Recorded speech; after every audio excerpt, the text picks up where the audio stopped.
একদিকে হাজী সাহেবদের জন্য আমল, আরেকটা হলো যারা আরাফার ময়দানে নাই তাদের জন্য আমল। আরাফার দিনের দোয়া হলো শ্রেষ্ঠ দোয়া। আর যারা আরাফায় নাই, আরাফার বাইরে আছে, যারা হজে যাচ্ছেন না, তারা আরাফার দিনটাতে তারা রোজা রাখবেন। জিলহজের প্রথম দশক শুধু কোরবানির পশু কেনা বেচার দশক নয়, এই দশক ইবাদতের দশক, এই দশক আমলের দশক। নবী করিম সাল্লাল্লাহু আলাইহি সাল্লাম বলেছেন, মা মিন আইয়ামিন আল আমালুস সালিহু ফিহিন্না হাব্বু ইলাল্লাহ মিন হাযিহিল আইয়াম। কিলা ইয়া রাসূলুল্লাহ ওয়ালাল জিহাদু ফি সাবিলিল্লাহ?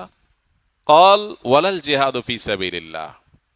নবীজি সাল্লাল্লাহু আলাইহি সাল্লাম বলেছেন, জিলহজের এই 10 দিন পহেলা জিলহজ থেকে 10 জিলহজ পর্যন্ত এই 10টা দিন নেক আমল করলে আল্লাহর কাছে এর মর্যাদা, মাহাত্ম্য, ফজিলত এত বেশি যে অন্য কোন সময়ের অন্য কোন আমলে আল্লাহ এত খুশি হন না বা আল্লাহর কাছে এত প্রিয় না। এই দশকের ভালো কাজ আল্লাহর কাছে যত বেশি প্রিয়। এই দশক উপলক্ষে আমরা 10টি কাজ করব। জিলহজের প্রথম 10টি দিন এবং এই 10টি রাত রমজানের পরে ইবাদতের সবচাইতে গুরুত্বপূর্ণ, তাৎপর্যপূর্ণ, ফজিলতপূর্ণ দশক এবং মৌসুম। জিলহজের প্রথম দশকের যত গুরুত্ব কোরআন হাদিসে এবং সালাফে সালেহীনের আমলের মধ্যে বর্ণিত হয়েছে, আমাদের সমাজে এই 10টা দিনের ইবাদতের ব্যাপারে মানুষের অবহেলা যেন ততটাই চরমে। ইসলাম জিলহজের প্রথম 10 দিনের যত গুরুত্ব, যত তাৎপর্য বর্ণনা করেছে, এর ছিটে ফোটাও আমাদের সমাজে সচরাচর চোখে পড়ে না। আমরা কোরবানির পশুর হাট কিংবা গরু ছাগলের আনাগোনা দেখে জিলহজ মাস আসছে সেটা টের পাই, অনুভব করতে পারি। অথচ সাহাবায়ে কেরাম রিদওয়ানুল্লাহি তাআলা আলাইহিম আজমাইন তারা জিলহজের প্রথম 10টি দিন ইবাদতের ব্যাপারে এত বেশি মাশগুল হতেন, এত বেশি রত থাকতেন যে তাদের বাজারে ঘাটে জিলহজের প্রথম দশকের আলামত বোঝা যেত। সাহাবী আবু হুরায়রা রাদিয়াল্লাহু তাআলা আনহু এবং কোন সাহাবী জিলহজের প্রথম দশক এলে বাজারে যেতেন শুধুই তাকবীর পাঠের উদ্দেশ্যে, কোনো কেনা বেচার উদ্দেশ্যে না। উদ্দেশ্য ছিল বাজারে গিয়ে বাজারে দুনিয়াদারিতে মগ্ন মানুষগুলোকে জিলহজের প্রথম দশকের ইবাদতের ব্যাপারে স্মরণ করানো। এজন্য বাজারে গিয়ে এই দশকে বলতেন, আল্লাহু আকবার, আল্লাহু আকবার, লা ইলাহা ইল্লাল্লাহু, আল্লাহু আকবার, আল্লাহু আকবার ওয়া লিল্লাহিল হামদ।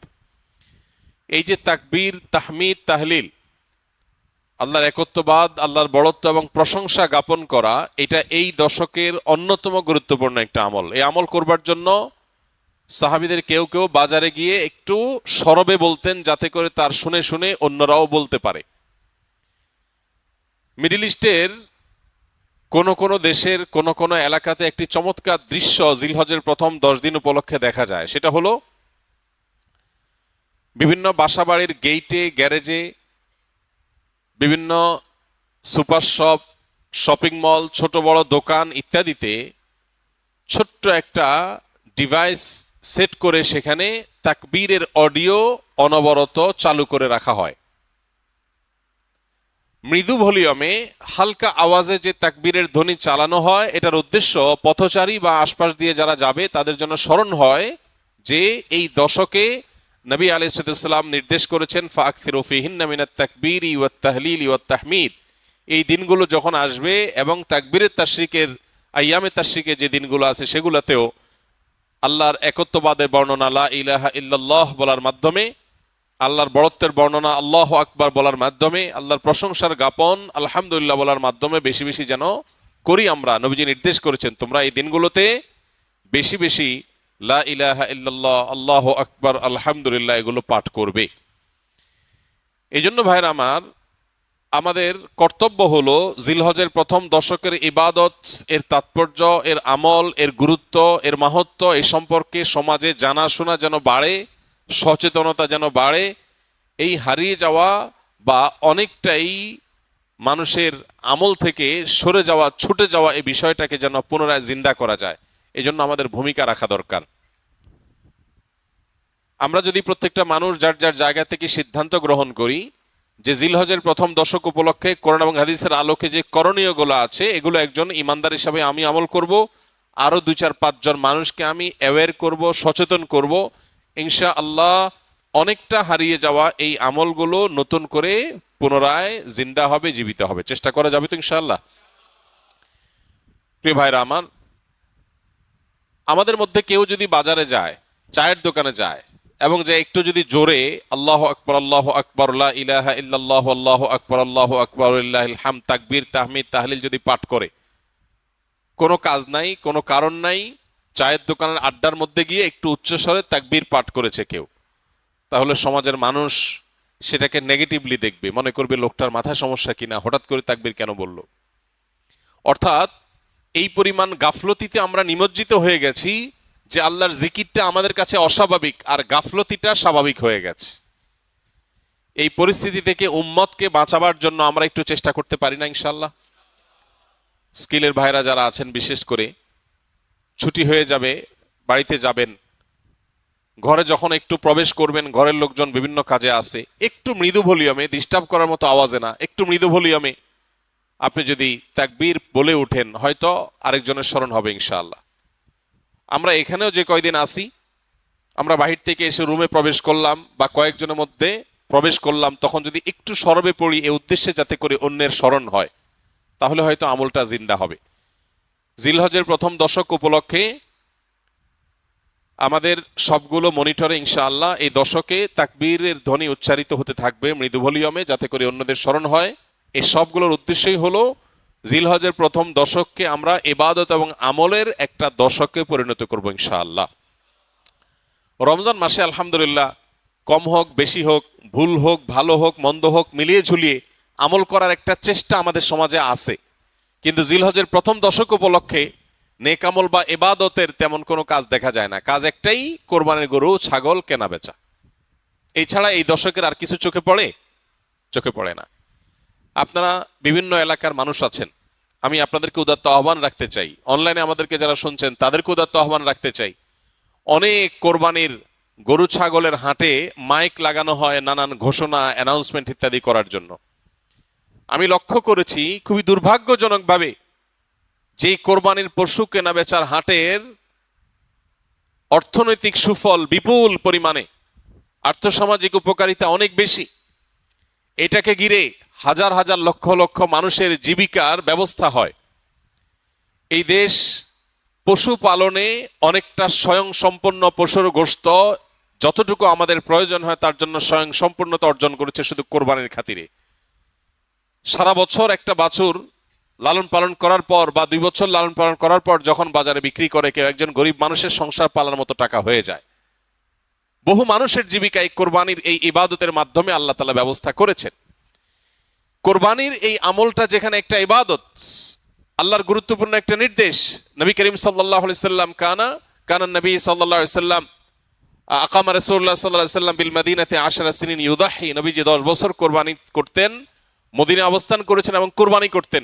শুধু বিদায় হজের সময় তিনি হজের সফরে ছিলেন, বাকি বছরগুলোতে তিনি মদিনা থেকে প্রতি বছর কোরবানি করতেন। তো কোরবানির এই আমলটা যেহেতু একটা ইসলামিক কাজ, একটা ইবাদত, সেই ইবাদতকে ঘিরে যে হাট বা বাজার হয় সেখানকার মাইকে গান এবং বাজনা বাজানো হয়, এর চেয়ে দুর্ভাগ্যজনক বাস্তবতার কি আছে? তো আপনাদেরকে আমরা উদাত্ত আহ্বান রাখতে চাই, এইসব মাইকে বিভিন্ন অ্যানাউন্সমেন্ট করতে হয়, বিভিন্ন ঘোষণা দিতে হয়, সেটা দেওয়া হোক। পাশাপাশি বাকি সময়গুলোতে মানুষের অ্যাটেনশন গ্রো করার জন্য গান বাজনা নয়, তাকবীরের ধ্বনি উচ্চারিত হোক। আমরা ইনশাল্লাহ দাওয়াতের নিয়তে, মাস্তানি না, কিসের নিয়তে? দাওয়াতের নিয়তে এরকম হাট বাজারগুলোতে যারা দায়িত্বশীল আছেন তাদেরকে গিয়ে যদি ফাউন্ডেশন একটা লিফলেট দেই আর একটু হাতে পায়ে ধরে আল্লাহর ভয় দেখাই যে আপনি যে গান বাজাচ্ছেন, এই গান শুনে যত মানুষ গুনাহগার হবে, এই হারাম মিউজিকের কারণে যত মানুষ গুনাহগার হবে, আপনি দায়ী হবেন। মানুষ এসছে ইবাদতের একটা কাজের জন্য, পশু কেনার জন্য, আপনি তাকে গুনাহ করতে বাধ্য করছেন, এটা হয় না। এলাকার ওলামা একরাম যাদের প্রভাব আছে, যাদের সামাজিক অবস্থান আছে, সেরকম ভালো 2-4টা মানুষকে সাথে নিয়ে আমরা দাওয়াতের উদ্দেশ্যে বললাম। আমাদের কথা যদি কেউ আমল নাও করে, সওয়াব তো আমরা পেয়ে যাবো ইনশাআল্লাহ। চেষ্টা করা যাবে না ইনশাআল্লাহ? আমরা যদি এটা কেউ করতে পারি, পরবর্তীতে ছুটির পরে এসে বাইজিদের কাছে আপনারা রিপোর্ট করবেন কে কোন বাজারে এই আমলটা করাইতে পারছেন, পারলে ভিডিও করে রেখে দিবেন। আমি ইনশাআল্লাহ ছুটির পরে, আমি হজের সফর থেকে ফিরে আসার পরে আপনাদের মধ্যে যারা এই কাজটা করতে পারবেন আমি আলাদা করে তাদেরকে পুরস্কার দেবো ইনশাআল্লাহ। আর আমার পুরস্কার আর কি, আল্লাহ রাব্বুল আলামিন সবচেয়ে বড় পুরস্কার ইনশাআল্লাহ দিবেন। চেষ্টা করা যাবে না ইনশাআল্লাহ? তো আমরা দাওয়াতের নিয়তে এই পরিকল্পনাটা করব যে কোরবানির পশুর হাটে গান বাজনা নয়, তাকবীর উচ্চারিত হওয়া উচিত। মানুষকে নরমের সাথে যুক্তি দিয়ে বোঝাতে হবে, রাগারাগি না, মানুষের সাথে ব্যবহার খারাপ করা না, দাওয়া হতে হবে সুন্দরভাবে। চেষ্টা করা যাবে না ইনশাআল্লাহ? একটা লিফলেট নিয়ে গেলেন কোরবানির পশুর হাটে, যে জায়গায় লাগাইলে কারোর ক্ষতি হবে না, কারোর ওয়ালে পারমিশন ছাড়া লাগালে তিনি কষ্ট পাবেন, নিষেধ করা আছে, এরকম জায়গায় না। যেখানে লাগালে কারোর কোনো অসুবিধা হবে না এরকম জায়গায়। কোন একজন রিক্সা চালক ভাই তিনি সম্মতি দিয়েছেন তার রিক্সার পেছনে লাগাতে, তাহলে তার অনুমতি নিয়ে তার পেছনে লিফলেট লাগাই দেন, যাতে করে এটা দেখে 10 জন মানুষ আমল করে। একটা হারিয়ে যাওয়া সুন্নাহকে, একটা হারিয়ে যাওয়া বা বেশ কয়েকটা হারিয়ে যাওয়া আমলকে আমরা সমাজে পুনরায় জীবিত করার জন্য যদি কাজ করি, তাহলে আমাদের মর্যাদা আল্লাহর কাছে কত বেশি, এই বিষয়ে বহু হাদিস বর্ণিত হয়েছে। আমরা সেই মর্যাদা অর্জন করার চেষ্টা করতে পারি না ইনশাআল্লাহ? এই জন্য ভাইরা আমার, যারা এই কথাগুলো আমরা শুনছি অনলাইনে অফলাইনে, আমরা আরো কয়েকজনের কাছে পৌঁছে দিব। জিলহজের প্রথম দশক শুধু কোরবানির পশু কেনা বেচার দশক নয়, এই দশক ইবাদতের দশক, এই দশক আমলের দশক। নবী করিম সাল্লাল্লাহু আলাইহি সাল্লাম বলেছেন, মা মিন আইয়ামিন আল আমালুস সালিহু ফিহিন্না হাব্বু ইলাল্লাহ মিন হাযিহিল আইয়াম। কিলা ইয়া রাসূলুল্লাহ ওয়ালাল জিহাদু ফি সাবিলিল্লাহ? ক্বাল ওয়ালাল জিহাদু ফি সাবিলিল্লাহ। নবীজি সাল্লাল্লাহু আলাইহি সাল্লাম বলেছেন, জিলহজের এই 10 দিন, এই 10 দিন, পহেলা জিলহজ থেকে 10ই জিলহজ পর্যন্ত, এই 10টা দিন নেক আমল করলে আল্লাহর কাছে এর মর্যাদা, মাহাত্ম্য, ফজিলত এত বেশি যে অন্য কোন সময়ের অন্য কোন আমলে আল্লাহ এত খুশি হন না বা আল্লাহর কাছে এত প্রিয় না। এই দশকের ভালো কাজ আল্লাহর কাছে যত বেশি প্রিয়। সাহাবীগণ জিজ্ঞাসা করলেন, হে আল্লাহর রাসূল, অন্য সময় আল্লাহর রাস্তায় জিহাদ করলে যে বিপুল ফজিলত, সেটার মর্যাদাও কি এই দিনের চাইতে বা সেটাও কি আল্লাহর কাছে বেশি প্রিয় না? নবীজি বলেছেন, না, ওয়ালাল জিহাদু ফি সাবিলিল্লাহ। অন্য সময় জিহাদ করেও আল্লাহর কাছে এই দশকে নেক আমলের সমান সওয়াব পাওয়া সম্ভব না বা আল্লাহর প্রিয় নয়। তবে অন্য সময় যদি কেউ জিহাদ করতে বের হয়ে তার জান মাল সব কোরবান করে দেয়, তার কথা ভিন্ন, তার সাথে কারো কোনো তুলনা নাই। তাহলে ভাইরা আমার, এই দশকে নেক আমলের ব্যাপারে নবী আলাইহিস সালাম এত বেশি গুরুত্ব আরোপ করেছেন, এত বেশি গুরুত্ব দিয়েছেন, আল্লাহ তাআলার কাছে সবচেয়ে বেশি প্রিয়। এই জন্য এই দশকে আমরা নেক আমল করার চেষ্টা করবো তো ইনশাআল্লাহ? এই দশক উপলক্ষে আমরা 10টি কাজ করব। নাম্বার 1, এই দশক উপলক্ষে সাধারণ যে নেক আমলগুলো আছে, রুটিন যে ভালো কাজগুলো আছে, এগুলো বেশি বেশি করব।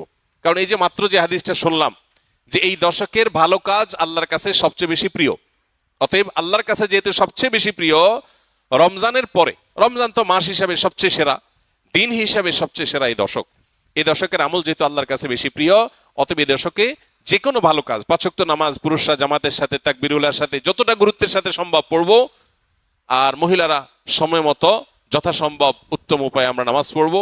এর বাইরে নফল নামাজগুলো পড়ার চেষ্টা করবো, ইশরাক তাহাজ্জুদের চেষ্টা করবো ইনশাআল্লাহ। যত নফল আমল করা যায়, ফরজ আমলগুলোর ইহতিমাম বা গুরুত্ব আরোপ করা যায়, সেগুলো করব। 1, নেক আমল করা বেশি বেশি, কোরআন তেলাওয়াত, জিকির, আজকার সবগুলো। নাম্বার 2, যত রকম গুনাহ এবং পাপের কাজ আছে এগুলো সারা বছরই নিষিদ্ধ, হারাম। হারাম তো সারা বছরই হারাম। যে আমল, যে কাজ গুনাহ, সেটা সারা বছর করাটাই গুনাহ, কিন্তু এই দশকে করাটা বিশেষভাবে নিষিদ্ধ এবং এই দশকে করাটা বিশেষভাবে জঘন্য। কারণ যে দশকে আল্লাহর কাছে নেক আমল করা প্রিয়, সেই দশকে আপনি বদামল করলেন, সেটা আরো জঘন্য হবে না?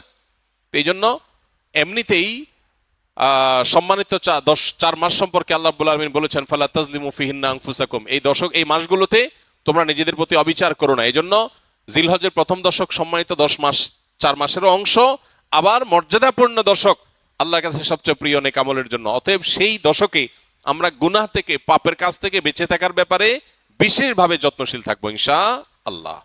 যে আমলে, যে বদামলের সাথে আমরা জড়িত, যে গুনাহের সাথে জড়িত, এই দশকে সেটাতে বেঁচে থাকার চেষ্টা করব। মোবাইলে, সোশ্যাল মিডিয়াতে, ফেসবুকে, হোয়াটসঅ্যাপে, ইউটিউবে কোনো হারাম জিনিস দেখবো না, শুনবো না এবং হারাম কাজ করবো না ইনশাআল্লাহ। নাম্বার 3, বেশি বেশি আল্লাহর জিকির করা।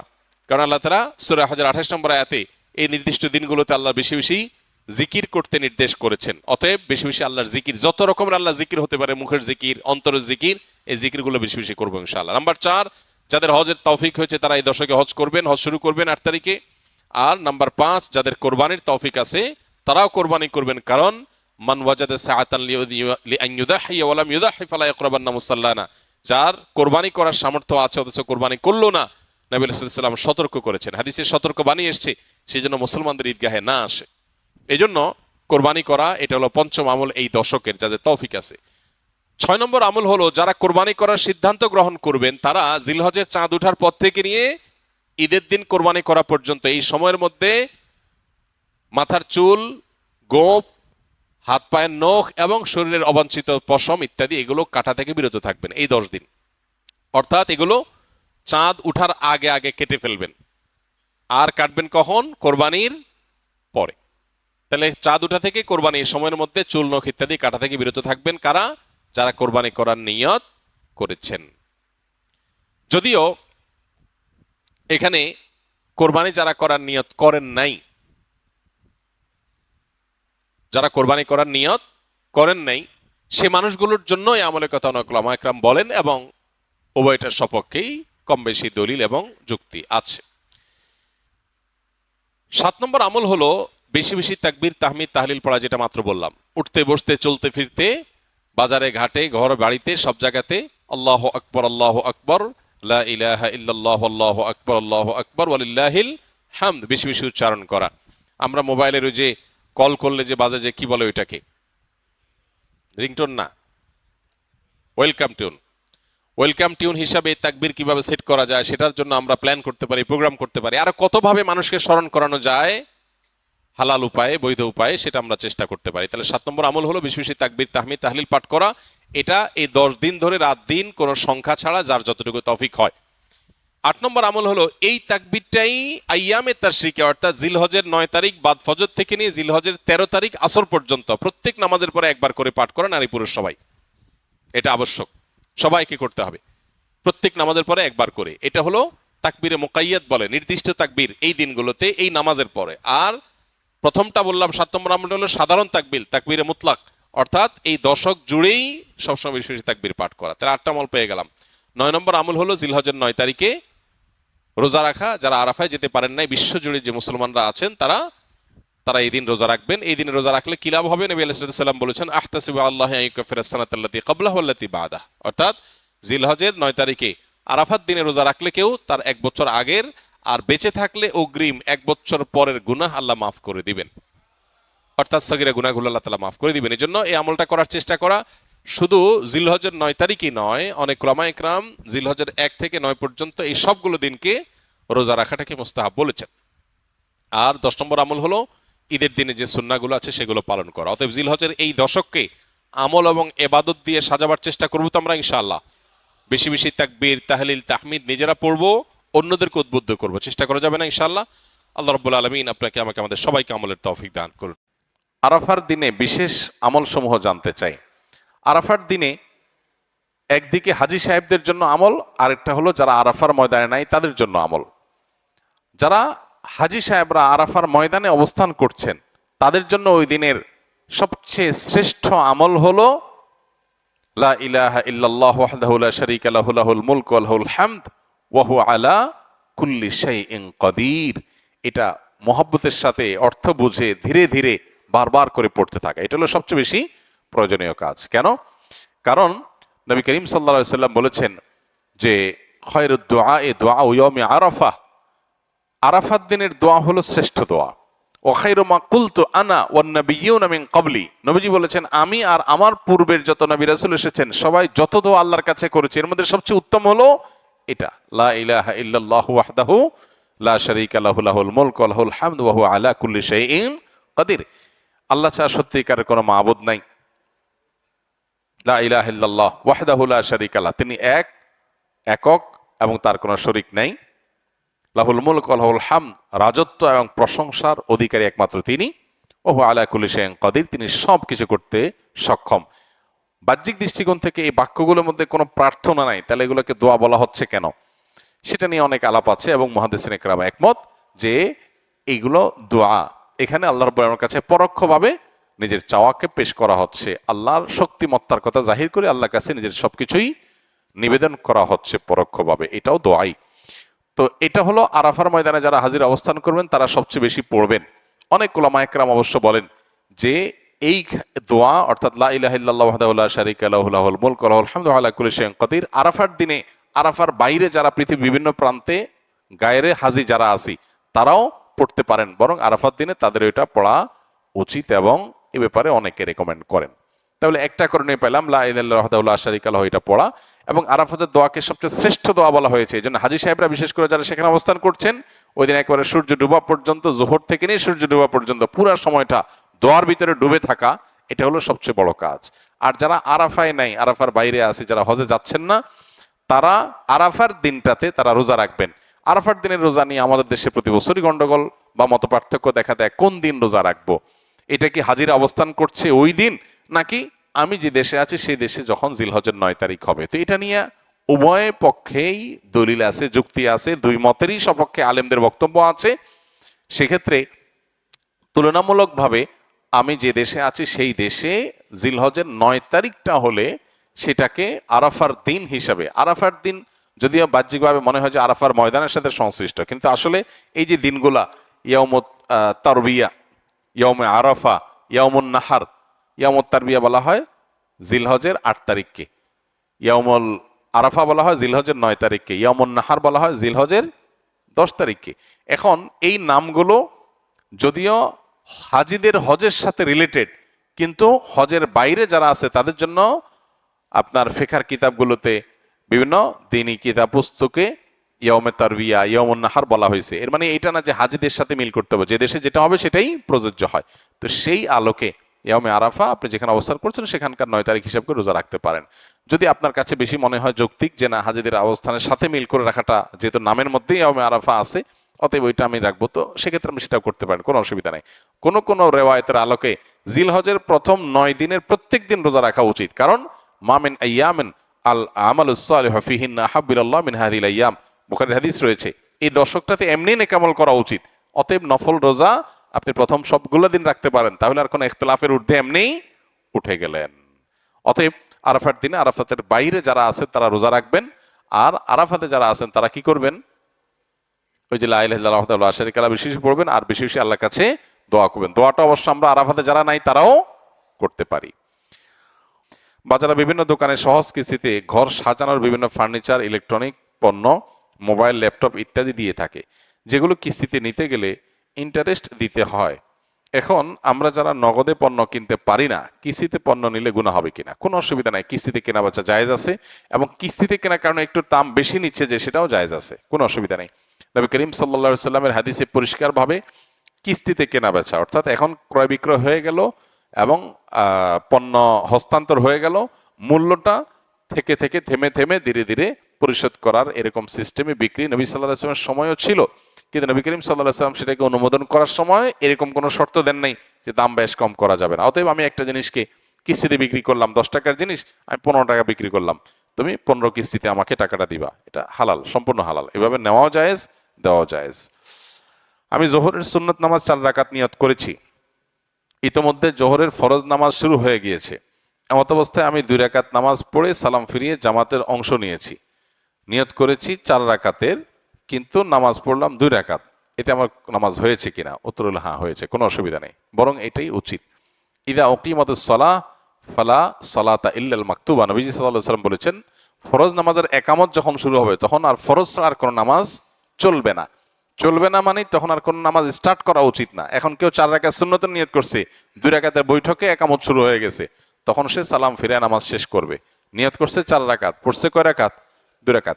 প্রতি 2 রাকাত ফরজ নামাজের বাইরে সব নামাজগুলোতে প্রতি 2 রাকাতের পর একটা কি আসে? স্টেশন আছে, চাইলে সেখানে ক্লোজ করা যাবে। এর কারণে কোনো গুনাহ হবে না, সেজদা সাহু দিতে হবে না।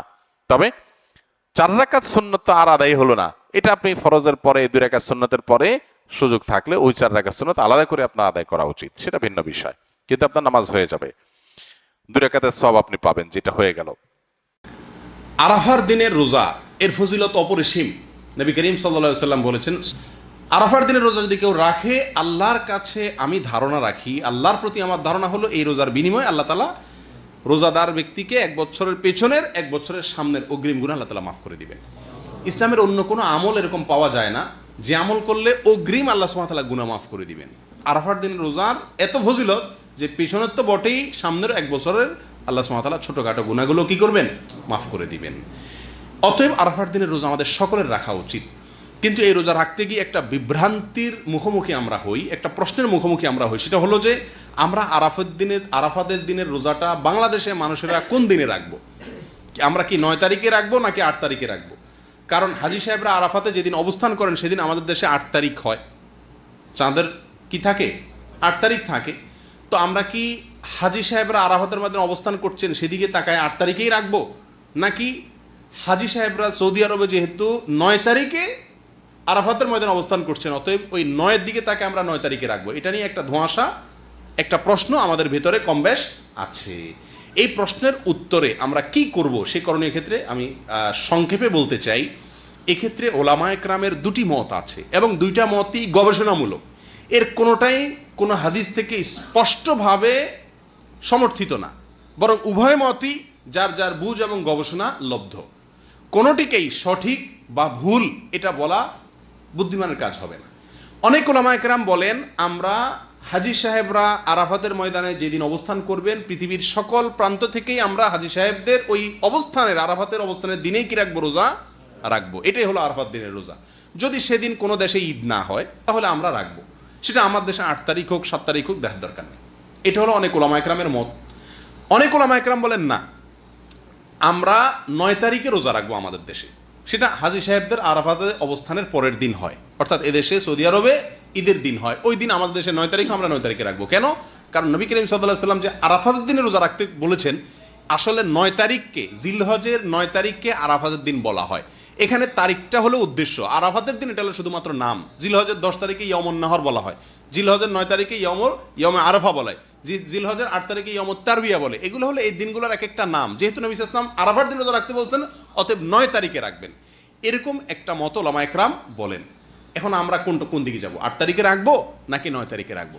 আমি বলি, যেহেতু কোনো মতের পক্ষেই সুস্পষ্ট কোনো হাদিস নাই, অতএব আমাদের জন্য সবচেয়ে যুক্তিসঙ্গত হলো দোনো দিন রাখা, 8 তারিখে এবং 9 তারিখে রাখা। কারণ জিলহজের 1 থেকে 9 তারিখ পর্যন্ত এর প্রত্যেকটা দিনই আমাদের কম বেশ রোজা রাখার চেষ্টা করা উচিত।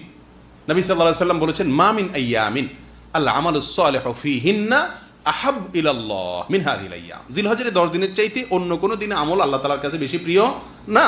এই জন্য ওলামা একরাম বলেন যে এই 10 দিনের প্রথম দিনগুলো, ঈদের দিন বাদে প্রথম দিনগুলো প্রত্যেকটা দিনই কি রাখা উচিত? নফল রোজা রাখা উচিত। তবে বিশেষভাবে হাদিসে নির্দেশ হলো কিসে? আরাফাতের দিন রাখার জন্য। অতএব আমরা যদি 8-9, আমাদের দেশের লোকেরা 8-9 উভয় দিন আমরা রোজা রাখি জিলহজের, তাহলে সেক্ষেত্রে সন্দেহাতীতভাবে আরাফাতের দিনের রোজা রাখা আমার হয়ে যাবে। অতএব এই 8-9 উভয় দিন রাখাই আমাদের জন্য সবচেয়ে উত্তম এবং বেস্ট। আল্লাহ তাআলা আমাদেরকে আমলের তৌফিক দান করুন।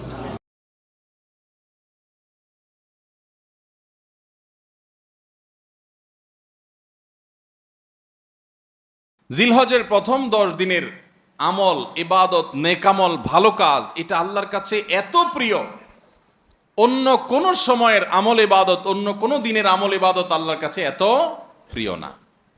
বান্দা এই 10 দিনে নেকামল করলে আল্লাহ তাআলা যত খুশি হন, অন্য কোন সময়ের নেকামলে আল্লাহ তাআলা এত সন্তুষ্ট হন না। জিজ্ঞাসা করা হলো, কিলা ওয়ালাল জিহাদ ইয়া রাসূলুল্লাহ, সাহাবীরা প্রশ্ন করলেন, হে আল্লাহর রাসূল, অন্য সময় আল্লাহর রাহে যদি কেউ জিহাদে যায়, অন্য সময় যদি জিহাদে রত হয়, তাহলে সেই আমলটার মর্যাদাও কি এই দশকের সাধারণ নেকামলের চাইতে উত্তম না? ওটা তো জিহাদ, জীবন বাজি রাখা। এই সময়ের সাধারণ নেকামলের চাইতে অন্য সময়ের জিহাদটাও কি উত্তম না? নবী সাল্লাল্লাহু আলাইহি ওয়াসাল্লাম বলেছেন, ওয়ালাল জিহাদু ফি সাবিলিল্লাহ, অন্য সময়ের জিহাদও এই সময়ের সাধারণ নেকামলের চাইতে উত্তম না, ইল্লা, তবে অন্য সময়ের জিহাদ যদি কেউ এই পর্যায়ে করে যে তিনি তার জান মাল সবকিছু নিয়ে জিহাদে গেছেন কিন্তু কিছু নিয়েই ফিরে আসতে পারেন না, সব আল্লাহর রাহে কোরবানি করে দিয়েছেন, এই লোকের কথা ভিন্ন, তার মর্যাদা সবকিছুর উপরে। তাহলে এই দশকের নেকামল, এই দশকের ইবাদত বন্দেগীর মর্যাদা এত বেশি ভাইরা আমার, যে আল্লাহ রাব্বুল আলামিনের কাছে বছরের অন্য কোন সময়ের কোন আমল, এমনকি জিহাদও, সাধারণ জিহাদও এই দশকের নেকামলের চাইতে বেশি প্রিয় না। এই হাদিস থেকে, বুখারীর এই হাদিস থেকে আমরা কি বুঝলাম? যে এই দশক আল্লাহ সুবহানাহু ওয়া তাআলার কাছে ইবাদতের দশক, নেকামলের দশক, মর্যাদার দশক, ফজিলতের দশক। আল্লাহ রাব্বুল আলামিন এই দশকের কদর করার তৌফিক আমাদের সবাইকে দান করুন। ভাইরা আমার, বিশ্ববিখ্যাত হাদিসবেত্তা হাফেজ ইবনে হাজার আসকালানী রাহমাতুল্লাহি আলাইহি জিলহজের প্রথম দশক সম্পর্কে বলেছেন, জিলহজের প্রথম দশকের এত মর্যাদা কেন বেশি ভাই? কারণ সমস্ত ইবাদাতের সমাহার এই দশকের মধ্যে আছে। ইসলামের যে মৌলিক ইবাদতগুলো আছে প্রায় সব মেইন সব ইবাদতগুলোর সমাহার এই দশকে আপনি খুঁজে পাবেন, এমনকি রমজানেও পাবেন না সব, এই দশকে সবগুলোর সমাহার পাবেন। কিভাবে? এই দশকে আমরা দেখি যে প্রথমত ঈমান তো 12 মাসের আমল, অন্য সময়ও আছে, এই সময়ও আছে। 5 ওয়াক্ত নামাজ 12 মাসের আমল, অন্য সময়ও পড়তে হয়, এই দশকেও পড়তে হয়। রোজা রমজান মাসে আছে, এই দশকেও রোজা আছে, প্রথম 9 দিনই রোজার কথা হাদিসে আছে, আবার বিশেষভাবে আরাফাতের দিন রোজার কথা আছে। তাহলে ইসলামের তৃতীয় রোকন রোজা, রোজা অবশ্য হজ হলো জাকাত হলো তৃতীয় রোকন। জাকাত অন্য সময় দেওয়া যায়, এই সময়ও দেওয়া যায়, তাহলে জাকাত আদায়যোগ্য সময় এটা। আবার রোজারও আমল এই দশকের মধ্যে আছে। আর হজ তো হয়ই এই দশকে, হজের মূল কাজই হলো এই দশকে, ফরজ কাজগুলো সব এই দশকেই হয়ে যায়। তাহলে এই দশকে ঈমান আছে, নামাজ আছে, জাকাত আছে, রোজা আছে, হজ আছে, আবার কোরবানি আছে, আবার জিকিরের জন্য আলাদা নির্দেশ আছে। এই দিনগুলোতে বিশেষভাবে আল্লাহর জিকির করো, আছে না নাই ভাই? তাহলে আমরা কি বুঝলাম? এই দশকে সমস্ত ইবাদতের কি আছে? সমাহার আছে, সমস্ত ইবাদতের নজির আছে। এই জন্য এই দশকের মর্যাদা অনেক বেশি। আল্লাহ রাব্বুল আলামিন এই দশকের মর্যাদা এবং কদর আমাদের সবাইকে করার তৌফিক নসিব করুন। ভাইরা আমার, এই দশকের মর্যাদা নিয়ে আমরা কথা বাড়াতে চাই না, এবার আমরা করণীয়তে চলে যাই। কি করব আমরা? আমরা কোরআন এবং হাদিসের আলোকে 11টি আমলের কথা বলতে পারি। এই 11টি আমল এই দশকের জন্য খাস, স্পেশাল। নাম্বার 1 নম্বর এই দশকের আমল হলো বেশি বেশি আল্লাহর জিকির করা। কি করা? বেশি বেশি আল্লাহর জিকির করা। কারণ কোরআনে কারিমের সূরা তাওবাতে আল্লাহ রাব্বুল আলামিন এই দশককে ইঙ্গিত করে বলেছেন যে তোমরা আল্লাহ তাআলার জিকির করো ফি আইয়ামিম মাদুদাত, নির্দিষ্ট দিনসমূহে, নির্ধারিত দিনগুলোতে তোমরা আল্লাহর জিকিরে মাশগুল থাকো। এখানে আল্লাহর জিকির যে নির্দিষ্ট দিনগুলোতে রাখার কথা বলা হয়েছে, সেই আয়াতের ব্যাখ্যা আবারও তাফসীর ইবনে কাসিরে এবং ইবনে আব্বাস রাদিয়াল্লাহু তাআলা সহ আরো অন্যান্য মুফাসসিরদের থেকে বর্ণিত হয়েছে যে নির্দিষ্ট দিন বলতে জিলহজের প্রথম 10 দিনকে আল্লাহ তাআলা মিন করেছেন। এই 10 দিনই তোমরা আল্লাহর জিকিরে বেশি বেশি করে আল্লাহ তাআলার জিকির করো। তাহলে জিকির শুধু না, পরিমাণে বাড়িয়ে বাড়িয়ে বেশি বেশি পরিমাণে জিকির করতে হবে এই দশকে। আল্লাহ তাআলার স্মরণ অন্তরে হবে, মুখে আল্লাহ তাআলার জিকির চলবে, কাজের মাধ্যমে জিকিরের আমল চলবে, অন্তরের স্মরণের মাধ্যমে, মুখে জিকিরের মাধ্যমে। কোরআনের তেলাওয়াত একটা জিকির, তাসবিহগুলো একটা জিকির, তাহমিদ আল্লাহর প্রশংসা একটা জিকির, এরকম যত জিকির আছে এই দশক হলো জিকিরের দশক। সবচেয়ে বেশি জিকির চলবে, সবচেয়ে বেশি কি চলবে? জিকির চলবে। দ্বিতীয়ত যে আমলটি চলবে তা হলো যে কোনো নেকামল, যে কোনো নেকামল। কারণ একটু আগে আমরা হাদিস শুনলাম যে নবী করিম সাল্লাল্লাহু আলাইহি ওয়াসাল্লাম বলেছেন মা মিন আইয়ামিন আল্লাহ আমালুস সালিহু ফিহিন্না আহাব্বু ইলাল্লাহ মিন হাযিহিল আইয়াম। এই জিলহজের 10 দিনের চাইতে অন্য কোন দিনের নেকামল আল্লাহর কাছে বেশি প্রিয় না। মাস হিসাবে রমাদান সবচেয়ে সেরা, আর দিন হিসাবে খুচরা দিনগুলোর মধ্যে রমজানের বাইরে সবচেয়ে সেরা কোনটা? জিলহজের প্রথম দশক। রমজানের পরে মর্যাদার বিচারের সবচেয়ে বেশি মর্যাদাপূর্ণ দশক হলো এই দশক। এই জন্য এই দশকে আমল করলে আল্লাহর কাছে এত প্রিয় যে অন্য কোনো সময়ের আমল আল্লাহর কাছে এত প্রিয় না। এই জন্য এই দশকের দ্বিতীয় আমল হলো বেশি বেশি নেকামল করা। বেশি বেশি কি করা? নেকামল করা। রুটিন যে নামাজগুলো আছে, কাজগুলো আছে, সেগুলো বিশেষ ইহতেমামের সাথে করা। অন্য সময় আপনি নামাজের টুকটাক গাফলতি করেন, কিন্তু এই দশকে মোটেই করবেন না। অন্য দশকে আপনার ফজরের জামাত একটু মিস হয়, এই দশক মোটেই করবেন না। আগে থেকে ইহতেমাম থাকবে যে এই দশক কোনোভাবে ইবাদত থেকে আমি যেন দূরে না থাকি। আল্লাহ তাআলা আমাদের সবাইকে আমলের তৌফিক দান করুন। তাহলে 2 নম্বর আমল হলো বেশি বেশি নেকামল করা এই দশকে। রুটিন নেকামলগুলো যেগুলো সবসময় করতে হয় এগুলোকে বিশেষ ইহতেমামের সাথে করা, আর আরো নফল আমল বাড়িয়ে বাড়িয়ে করা। আপনি অন্য সময় কোরআন তেলাওয়াত খুব বেশি করতে পারেন না, এই দশকে কোনো অবস্থাতে ছাড়বেন না। অন্য সময় তাসবিহ তেলাওয়াত খুব বেশি হয় না, এই দশকে কোনো অবস্থায় ছাড়বেন না। অন্য সময় নামাজে খুব বেশি খুশু ধরে রাখতে পারেন না, এই দশকে চ্যালেঞ্জ থাকবে যে ধীরস্থিরতার সাথে মনোযোগের সাথে নামাজ পড়বো। এভাবে নেকামলের কসরত করতে থাকবেন আল্লাহর প্রিয় পাত্র হওয়ার পথে। আমরা এগিয়ে যেতে চাইলে এই দশক, এই 10টা দিন আমাদের জন্য বিরাট বড় একটা সুযোগ। আল্লাহ আমাদের সবাইকে তৌফিক দান করুন। 3 নম্বর, এই দশকের করণীয় হলো সকল গুনাহ থেকে অন্য সময়ের চাইতে এই সময়টাতে বেঁচে থাকার জন্য বেশি সচেষ্ট থাকা। গুনাহ তো 12 মাসই আমরা করব না, কিন্তু এই দশক গুনাহ না করার ব্যাপারে চেষ্টাটা একটু বেশি থাকবে। কারণ আপনারা সূরা তওবার একটি আয়াত শুনেছেন, আল্লাহ রাব্বুল আলামিন সম্মানিত 4 মাসের আলোচনা করে বলেছেন, যালিকাদ দীনুল কাইয়্যিম ফালা তাজলিমু ফিহিন্না আনফুসাকুম। এই সম্মানিত মাসগুলোতে তোমরা নিজের প্রতি নিজে অবিচার করিও না। ভাইরা আমার, তার মানে যেই সময়টাতে আল্লাহর নৈকট্য লাভের সুযোগ, ওই সময়টাতে যদি কেউ পাপাচারে লিপ্ত হয়, এর চেয়ে পাপিষ্ট আর কে আছে? এই জন্য আল্লাহ রাব্বুল আলামিন আমাদেরকে দরদের সাথে বলছেন, ভাষা খেয়াল করেন, ফালা তাজলিমু ফিহিন্না আনফুসাকুম, তোমরা নিজের পায়ে নিজে কুঠারাঘাত করিও না। এই 10 দিন না, শুধুমাত্র এই পুরো সম্মানিত 4 মাস, সম্মানিত 4 মাসের ভিতরে টানা 3টা মাস চলছে, জিলকদ, জিলহজ, মুহররম, আরেকটা হলো রজব মাস, রমজানের আগের মাস। তাহলে সম্মানিত 4 মাসের মধ্যে এই 10টা দিন আবার বিশেষ মর্যাদাবান। অতএব এই আয়াতটা এখানে আরো বেশি ফিট হবে, অর্থাৎ পাপাচার থেকে বাঁচার জন্য আলাদা কসরত থাকবে। অন্য সময় আমি গুনাহের কাজ করলেও এই দশকে কোন অবস্থাতে আল্লাহর নাফরমানি করব না। আল্লাহ আমাদের সবাইকে বেঁচে থাকার তৌফিক দান করুন।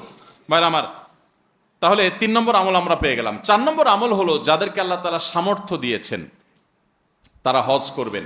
এই দশক হজের আমলের মাস, আমলের দশক, এই দশকেই হজ হবে। অতএব যাদের তৌফিক দিয়েছেন আল্লাহ তাআলা, তারা কি করবেন? হজ করবেন। এটা এই দশকের আমল। এটা হলো 4 নম্বর আমল। 5 নম্বর আমল হলো, যাদেরকে আল্লাহ সামর্থ্য দিয়েছেন তারা এই দশকে কোরবানি করবেন। কারণ কোরবানি এমন একটা আমল, নবী করিম সাল্লাল্লাহু আলাইহি সাল্লাম মদিনা হিজরত করেছেন, এরপর থেকে প্রতি বছরই তিনি কি করেছেন? কোরবানি করেছেন। আল্লাহ নির্দেশ করেছেন, ফাসাল্লি লিরাব্বিকা ওয়ানহার, তুমি তোমার রবের নির্দেশ পালনার্থে নামাজ আদায় করো এবং কোরবানি করো। এই জন্য ঈদুল আজহায়, অর্থাৎ এই জিলহজের প্রথম দশকের শেষ দিন, অর্থাৎ 10ম দিনে কোরবানির আমলটা করা, এটা যাদের সামর্থ্য আছে তাদের জন্য প্রযোজ্য। এই দশকের একটা আমল হলো কি করা? কোরবানি করা। কয়টা আমল গেল? 5টা। 6 নম্বর হলো, যাদের কোরবানি করার ইচ্ছা আছে তারা জিলহজের চাঁদ ওঠার আগে আগে, জিলকদ মাসের শেষ দিনের মধ্যে তাদের হাতের নখ, চুল, গোফ, অবাঞ্ছিত লোম, এগুলো সব কেটে পরিষ্কার করে ফেলবেন এবং এই দশক আর সেগুলোতে হাত দিবেন না। কোরবানি করে তারপরে সেগুলো পরিষ্কার করতে চাইলে করবেন, এই দশকে আর হাত দিবেন না। নবী সাল্লাল্লাহু আলাইহি সাল্লাম বলেছেন, মান আরাদা আন ইউদাহিয়া ফালা ইয়াখুয মিন শা'রিহি ওয়া আযফারিহি শাইআ, যে ব্যক্তি কোরবানি করার এরাদা করেছে, নিয়ত করেছে, সেই জন্য তার চুল, নখ এগুলো না কাটে। ওই 10 দিন জিলহজের চাঁদ উঠছে আর কাটবেন না, চাঁদ উঠার আগে আগে কেটে ফেলবেন এবং কোরবানির পরে যায় কাটবেন। এই 10 দিন বিরত থাকা। তবে অন্য আরো বিভিন্ন রেওয়ায়াত থেকে, বর্ণনা থেকে বোঝা যায় যে এই আমলটা শুধু যিনি কোরবানি করবেন তিনি নয়, যিনি কোরবানি করবেন না, কোরবানি করার সামর্থ্য নাই, তিনি এই আমল করতে পারেন, তাহলে আল্লাহ তাআলা তাকে কোরবানি করার সওয়াব দান করবেন। এমনকি কোন কোন সালাফ, কোন কোন সাহাবী থেকে এই আমলও বর্ণিত আছে যে বাসার বাচ্চা কাচ্চা যারা আছে তাদেরকেও এই দশকে চুল, নখ ইত্যাদি কাটতে নিষেধ করেছেন। তাহলে চুল, নখ ইত্যাদি কাটা থেকে বিরত থাকা এই 10 দিন, আগে কাটা এবং পরে কাটা, এই 10 দিন না কাটাকাটি না করা, এটা একটা মুস্তাহাব আমল। এবং প্রায় সব ফুকাহায়ে কেরাম এই ব্যাপারে একমত হয়েছেন। মওসুআ ফিকহিয়া কুয়েতিয়ার মধ্যে লেখা হয়েছে যে ইত্তাফাকাল ফুকাহা, সব ফকিহগণ প্রায় একমত যে এই দশকে যিনি কোরবানি করবেন তিনি তো বটেই, কোরবানি যিনি করবেন না তাদের তরফ থেকেও চুল, নখ এগুলা কাটা থেকে বিরত থাকা মুস্তাহাব। তাহলে 6 নম্বর আমল গেল চুল, নখ ইত্যাদি এই দশক না কেটে থাকা। 7 নম্বর আমল হলো এই দশকে বেশি বেশি তাকবীর পাঠ করা। এটা তাকবীরে মুতলাক বলা হয়, সাধারণ তাকবীর। আল্লাহু আকবার, আল্লাহু আকবার, লা ইলাহা ইল্লাল্লাহ, আল্লাহু আকবার, আল্লাহু আকবার, ওয়ালিল্লাহিল হামদ। এই তাকবীরটা হলো মিন শাআইরিল ইসলাম, এটাকে আমরা করতে পারি। ইসলামের যে নিদর্শনগুলো আছে সেগুলোর মতো করে এই তাকবীরটা আমরা পাঠ করব, এমনভাবে পাঠ করব যে অলিতে গলিতে, রাস্তাঘাটে সব জায়গায় তাকবীরের ধ্বনি চলতে থাকবে, কারোর ডিস্টার্ব করে না, মৃদু কণ্ঠে সব জায়গায় গুনগুনিয়ে আমাদের মুখ থেকে তাকবীর চলবে। জিলহজের প্রথম দশকে এই আমলটা সম্পর্কে নবী করিম সাল্লাল্লাহু আলাইহি সাল্লামের ভাষ্য খেয়াল করেন। তিনি বলেছেন, ফাকসিরু ফীহিন্না মিনাত তাকবীরি ওয়াত তাহলিলি ওয়াত তাহমিদ। জিলহজের প্রথম দশক যখন শুরু হয় তোমরা বেশি বেশি করে তাকবীর পড়ো, বেশি বেশি করে তাহমিদ পড়ো, বেশি বেশি করে তাহলিল পড়ো, অর্থাৎ আল্লাহু আকবার, আল্লাহু আকবার, লা ইলাহা ইল্লাল্লাহ, আল্লাহু আকবার, আল্লাহু আকবার, লিল্লাহিল হামদ, এটা বেশি বেশি করে পাঠ করো। এটা নবী সাল্লাল্লাহু আলাইহি ওয়াসাল্লাম নির্দেশ করেছেন। তাহলে কয় নম্বর আমল গেল? 7 নম্বর আমল, বেশি বেশি করে তাকবীর, তাহমিদ, তাহলিল পড়া। 8 নম্বর আমল হলো এই তাকবীর, তাহমিদ, তাহলিলটাই বিশেষভাবে পড়া। 7 নম্বরটা হলো সাধারণভাবে রাত দিন যতক্ষণ পারেন বেশি বেশি পড়বেন, কোনো সময় ফিক্স নাই, এবং 10 দিন ফুল। আর 8 নম্বর আমল হলো এই তাকবীরটাই নির্দিষ্ট সময় নির্দিষ্ট দিনগুলোতে বিশেষভাবে পড়া। সাধারণভাবে তো পড়বেনই, আর বিশেষভাবে পড়বেন। বিশেষভাবে কখন? আইয়ামে তাশরিকে। আইয়ামে তাশরিক কাকে বলা হয় ভাই? জিলহজের 9 তারিখ ফজরের পর থেকে নিয়ে জিলহজের 13 তারিখ আসর পর্যন্ত। জিলহজের 9 তারিখ ফজর থেকে নিয়ে জিলহজের 13 তারিখ আসর পর্যন্ত প্রত্যেক নামাজের পর সবাই যার যার জায়গা, পুরুষরা সরবে আর মা বোনরা বাসা বাড়িতে নীরবে তারা তাকবীর পাঠ করবেন। আল্লাহু আকবার, আল্লাহু আকবার, লা ইলাহা ইল্লাল্লাহ, আল্লাহু আকবার, আল্লাহু আকবার ওয়ালিল্লাহিল হামদ। প্রত্যেক নামাজের পরে একা একা পড়েন আর জামাতে পড়েন, সর্বাবস্থা। জামাতে পড়লে ইমামের সাথে তাল মিলায় পড়তে হবে জরুরি না, প্রত্যেকে যার যারটা শেষে পড়বেন। মনে থাকবে তো ইনশাআল্লাহ?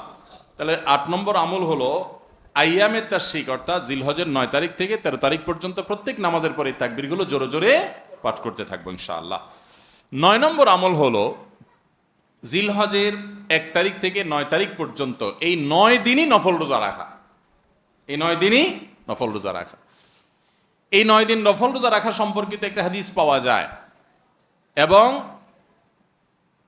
এই 9 দিনের নফল আমল সম্পর্কে মওসুআ কুয়েতিয়া ফিকহিয়া, মওসুআ ফিকহিয়া কুয়েতিয়া, কুয়েত থেকে প্রকাশিত ফিকহ বিশ্বকোষ, সেখানে বর্তমান সময়ের সবচাইতে অথেন্টিক ফতোয়ার কিতাবগুলোর মধ্যে থেকে, প্রসিদ্ধ কিতাবগুলো থেকে একটা, ফতোয়ার কিতাবগুলো থেকে মওসুআ ফিকহিয়া কুয়েতিয়া, সেখানে লেখা হয়েছে যে ইত্তাফাকাল ফুকাহা, সমস্ত ফকিগণ এই ব্যাপারে একমত যে জিলহজের 1 তারিখ থেকে 9 তারিখ পর্যন্ত এই 9 দিনই রোজা রাখা মুস্তাহাব। এই 9 দিন রোজা রাখা মুস্তাহাব। বিভিন্ন বর্ণায়ও এটি প্রমাণিত হয়, যদি সে বর্ণাগুলো কোনো কোনো সনদ দিয়ে মুহাদ্দিসরা কেউ আপত্তি তুলেছেন, কিন্তু ফুকাহে কেরাম এ ব্যাপারে রেকমেন্ড করেছেন যে এই 9 দিন রোজা রাখা মুস্তাহাব। যেহেতু জিলহজের প্রথম 10 দিনের পুরো 10 দিনই ইবাদত আল্লাহর কাছে প্রিয়, অতএব নফল আমল, রোজাও একটা নফল আমল, সেই হিসাবে রোজাটা অটোমেটিকও চলে আসে। এজন্য 9 নম্বর আমল হলো জিলহজের 1 থেকে 9 তারিখ পর্যন্ত এই দিনগুলো কি করা? রোজা রাখা। 10 নম্বর আমল হলো স্পেশালি, বিশেষভাবে আরাফার দিনে, অর্থাৎ জিলহজের 9 তারিখে রোজা রাখা। জিলহজের 9 তারিখে কি করা? রোজা রাখা। প্রথম 9 দিন সাধারণ, আর বিশেষভাবে 9 তারিখের গুরুত্ব আরো বেশি, কারণ নবী করিম সাল্লাল্লাহু আলাইহি সাল্লাম বলেছেন, সিয়াম ইয়াউমি আরাফা আহতাসিবু আলাল্লাহি আন ইউকাফিরা সানাতাল্লাতী ক্বাবলাহা ওয়াল্লাতী বাদাহা। আরাফাত দিনের রোজা, অর্থাৎ জিলহজের 9 তারিখের রোজা, এই রোজার সম্পর্কে আল্লাহর কাছে আমার ধারণা, আল্লাহর প্রতি নবী সাল্লাল্লাহু আলাইহি সাল্লাম বলছেন যে আমার ধারণা যে এই রোজার বিনিময়ে আল্লাহ তাআলা 1 বছর পূর্বের আর 1 বছর পরের, অর্থাৎ আগামী 1 বছর এবং গত 1 বছরের গুনাহ আল্লাহ তাআলা মাফ করে দিবেন। আমরা এই পর্যন্ত যত ফজিলতের কথা শুনেছি, পিছনে গুনাহ মাফ করে দিবেন, গত 1 বছর গুনাহ মাফ করে দিবেন, সারাদিনে গুনাহ মাফ করে দেওয়া হবে, এরকম বিভিন্ন হাদিস আমরা শুনেছি, কিন্তু এরকম কোন হাদিস কেউ হয়তো আমরা এই হাদিস ছাড়া আরেকটা হাদিস শুনি নাই যে 1 বছর অগ্রিম গুনাহ মাফ করবেন। যদি আল্লাহ তাআলা কাউকে হায়াত দেন, তিনি 1 বছরের গুনাহ মাফ পেয়ে যাবেন। কোন কোন হাদিস বেত্তাগণ বলেন যে হাদিসের মধ্যে ইশারা পাওয়া যায় যে কেউ যদি আরাফাতের রোজা রাখার তৌফিক পায়, হয়তোবা আগামী 1 বছর হায়াত পাওয়ার তৌফিক হবে তার।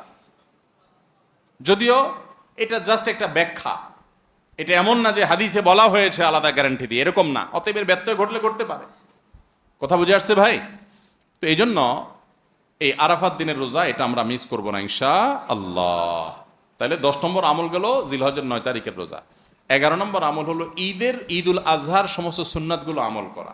ঈদুল আজহার অনেকগুলো সুন্নাত আছে না, এই সুন্নাহগুলো সবগুলো আমল করা।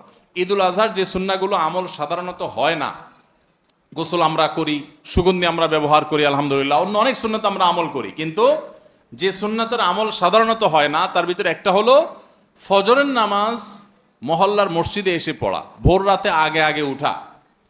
অন্য সময়ের চাইতে ঈদের দিন ফজরে মুসল্লি আরও আমাদের মসজিদে কম থাকে, কারণ চাঁদ রাইতে তামাশা করে বেড়ায়, ফজর নামাজ মিস হয়ে যায়। তো ইমানদার সেটা করতে পারেন না। ঈদের সুন্নাহটা বিশেষভাবে আদায় করার চেষ্টা করা দরকার, অর্থাৎ জামাতের সাথে ফজর নামাজ পড়া দরকার, আগে আগে উঠা দরকার। ঈদের দিনের সুন্নাতগুলোর মধ্যে থেকে একটা। আরেকটা সুন্নাত আমাদের অবহেলিত, আদায় হয় না, সেটা হলো ঈদুল আজহা হোক আর ঈদুল ফিতর হোক, ঈদের নামাজ মাঠে পড়ার চেষ্টা করা দরকার। কোথায়? মাঠে। মাঠ এখন কম, বিশেষ করে শহর এলাকাতে মাঠ একটু কম, কিন্তু যেগুলো আছে সেগুলোও যদি সঠিকভাবে সবগুলোকে ব্যবহার করা হয় তাহলে অনেক জায়গায় সুন্নাহ জিন্দা হয়। আমরা ঈদের নামাজ মসজিদে পড়ি, কেন পড়ি? একটা অজুহাত দেই, মাঠ কম। এই অজুহাত সব ক্ষেত্রে গ্রহণযোগ্য না এবং সঠিক না। অনেক জায়গায় মাঠ থাকা সত্ত্বেও মানুষ মসজিদে নামাজ পড়ে, কারণ সব মহল্লার মানুষ আলাদা আলাদা নিজেরা একটু মাতবরি করতে চায়। আমরা আবার আরেক জায়গায় নামাজ পড়তে যাবো, আমাদের একটা বাঁকাওয়াতি থাকে। এই রোগ মসজিদে মসজিদে ঢুকে গেছে, মসজিদ কমিটির লোকদের মধ্যে রোগ ঢুকে গেছে। তারাই কোরবানি করতে রাজি না, যে আমরা এখানে জমাত করব না, চল আমরা সবাই মিলে বড় একটা মাঠে করি। বড় মাঠে কয়েক মসজিদের মুসল্লিরা একসাথে নামাজ আদায় করার যে সৌন্দর্য আছে, এই সৌন্দর্য মসজিদের মধ্যে ঈদের নামাজ পড়ার মাধ্যমে নাই। এই জন্য ভাইরা, মাঠে ঈদের নামাজ জিন্দা করার চেষ্টা করতে হবে ইনশাআল্লাহ। চেষ্টা করা যাবে না ইনশাআল্লাহ? তাই বলে আবার রাস্তাঘাট আটকায় মানুষের অসুবিধা হয় সেভাবে করে ঈদের নামাজ ব্যবস্থা করেন না। হ্যাঁ, যদি কোনো রাস্তা এরকম হয় যে না, এ রাস্তা বিকল্প বহু রাস্তা ডানে বামে আসে, মহল্লার রাস্তা, কারোর কোনো অসুবিধা হবে না, তাহলে সেখানে হতে পারে শর্ত সাপেক্ষে। কিন্তু সাধারণত রাস্তা নয়, বরং আমাদের নামাজ পড়তে হবে কোথায়? মাঠে। এবং ঈদের নামাজ মসজিদে আদায় করবেন না, মাঠে আদায় করবেন। এই আওয়াজটা সর্বত্র তোলা দরকার। শহর তো বটেই, গ্রামে পর্যন্ত এখন প্রত্যেক মসজিদে মসজিদের নামাজ হয়। কেউ কাউকে মানতে রাজি না, কেউ কাউকে মানতে রাজি না। আরেক জায়গায় ঈদগাহে নামাজ পড়বো, আমাদের ইজ্জত থাকে নাকি? তো এই লোক ইসলাম বুঝে নাই। ঈদের জামাত হবে, অনেক বড় জামাত, সেখানে বহু মসজিদের মুসল্লিরা আসবে, এটার মধ্যেই সৌন্দর্য, পুরো মহল্লার মানুষের সম্মিলন ঘটবে। এই সুন্নাতটা আদায় হয় না। ঈদুল আজহার আরেকটা সুন্নাত অবহেলিত, সেটা হলো ঈদুল আজহায় আমরা জানি যে প্রথম খাবার ঈদুল আজহার কোরবানির গোশত দিয়ে হবে, এটা সুন্নাত। ওমর রাদিয়াল্লাহু তাআলা থেকে একটা রওয়ায়াত বর্ণিত আছে যে আল্লাহ তাআলার উদ্দেশ্যে কোনো কিছু দান করলে এটা নিজে ভোগ করা যায় না। যায়? আপনি আল্লাহকে খুশি করার জন্য আল্লাহর ওয়াস্তে কিছু দিয়ে দিয়েছেন, এটাকে নিজে খাওয়া যায়? আর এটা আপনি গরিবকে দিয়ে দিবেন, মসজিদে দান করলে মসজিদকে দিয়ে দিবেন, আপনি নিজে ভোগ করতে পারবেন না। শুধু কোরবানি এবং আকিকা, এই দুইটা আমল আছে যে এই দুইটা আমল আল্লাহকে খুশি করার জন্য জবাই করার সময় বলছেন বিসমিল্লাহ আল্লাহু আকবার, আল্লাহুম্মা লাক মিনকা ওয়ালাক, আল্লাহ আপনার তরফ থেকে আবার আপনার উদ্দেশ্যেই কোরবানি করলাম, আমার কোনো ধান্দা নাই। অথচ আবার ঠিকই ওইটার গোশতটা আল্লাহ আপনাকে খেতে দিয়েছেন, কারণ এটা আল্লাহর পক্ষ থেকে সাদাকা, আল্লাহর পক্ষ থেকে মেহমানদারি, যে আল্লাহ আপনার থেকে কবুল করেছেন এবং বলেছেন বান্দা আমি বুঝে পাইছি, এবার তোমাকে দিছি, তুমি খাও। তো এই জন্য আল্লাহর মেহমানদারি দিয়ে দিনের প্রথম খাবার গ্রহণ করা, যাতে করে ক্ষুধার্ত থেকে খাবারের প্রতি আগ্রহী হন আপনি এবং আল্লাহর মেহমানদারি দিয়ে প্রথম খাবার খান আপনি, এটা সুন্নাত। এই জন্য ঈদুল আজহার দিন আমরা কোনো কিছু না খেয়ে থাকবো, রাতে খেয়ে যে শোবো, এরপরে আর কোনো কিছু খাবো না, ঈদগাহে আসবো না খেয়ে, কোরবানির পশুর গোশত বানায়া রান্না করে ওইটা দিয়ে প্রথম খাবার খাবো ইনশাআল্লাহ। আল্লাহ তাআলা আমাদের সবাইকে এই সব সুন্নাহগুলো মেনে চলার তৌফিক দান করো। তাহলে 11 নম্বর আমল হলো ঈদুল আজহার সব সুন্নাহগুলা পালন করা।